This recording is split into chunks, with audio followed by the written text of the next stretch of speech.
So I'm here in a crawl space remediation project out in Edgewater, Maryland. It's actually kind of far from our home in Springfield, but um, here in this crawl space, and we get this question a lot of, when is it proper to soda blast or dry ice blast? Why should I blast over sanding or over wire brushing? When other companies come in and say they're going to sand the mold off the trusses or off the overhead floor joists in here. So these wooden things up here, these are called floor joists. And then like this top board that makes up the floor of the level above, that's called the subfloor. So again, floor joist, subfloor. So I'm not going to move around too much because I'm down here barefaced, and I'm sorry guys, the audio is not going to be good on this because I didn't bring my adapter. But anyway, I wanted to point out, this is actually a pretty roomy crawl space. I mean, this thing's probably a good 4 feet tall, so this is really roomy as far as crawl spaces go. And we're going to start blasting this tomorrow. You can see the mold, for example, like up here on the top of that joist. And it's all over the place. All over this thing. But we get this question a lot, which is, why should we have you guys, soda blast or dry ice blast or what have you, when other companies say that they're going to come in and sand the mold off the trusses or wire brush it.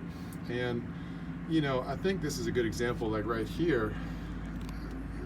If you look at this space right here, I mean that's looks like to be mold, under this joist, that you're gonna have to go in between these two pipes, actually these three pipes.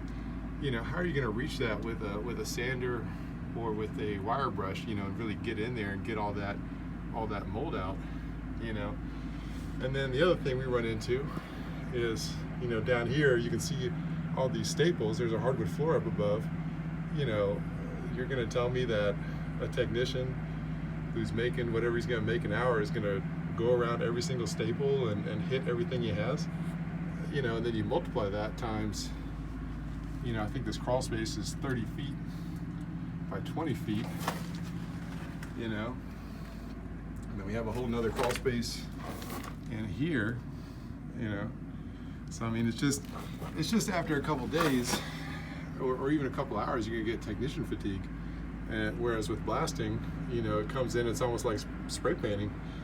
We're coming in and throwing baking soda or dry ice at a high speed at the surface and stripping the mold out. So it's just, wherever you can aim it and get, within arm's reach of it, you're gonna strip the mold right out. So the blasting is just a much more thorough method.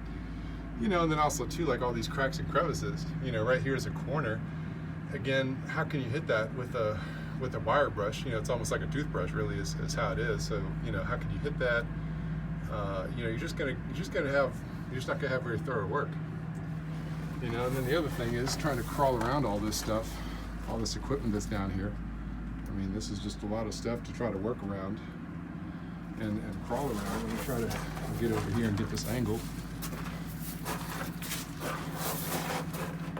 But this is just a lot of equipment to work around, a lot of wiring and stuff like that. I mean, look at that.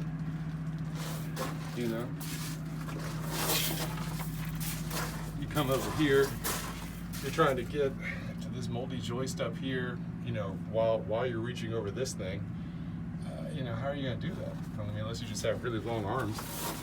So, this is just an example of how hard this work is and how hard it is to do thorough work. And I hate to say this, but that's why a lot of companies come in and they say they'll sand or wire brush the mold off the trusses, and it should really give you cause for concern if they're in and out in 2 days. I mean, this alone, to blast it, is going to take 3 days just to blast it, and then to clean it is going to take another 2 or 3 days. I mean, so that's a lot of work. So when this company comes in and says they're going to take this thing out in 2 or 3 days by wire brushing, if they're offering to encapsulate, what's called encapsulate the wood or paint it with an antifungal coating or something that's going to prevent the mold, if they're offering to paint it after their work but before the mold inspection is done, then usually what guys do, I mean, I hate to say this, but the majority of the time, they're not even going to bother sanding anything. They're just going to come in and paint right over the mold, which is in direct violation of what the S520 mold remediation standard says. So anyway, I just want to go ahead and make this video and point this out. you know, as far as what we're up against in these crawl spaces and trying to do this work. So thanks, guys.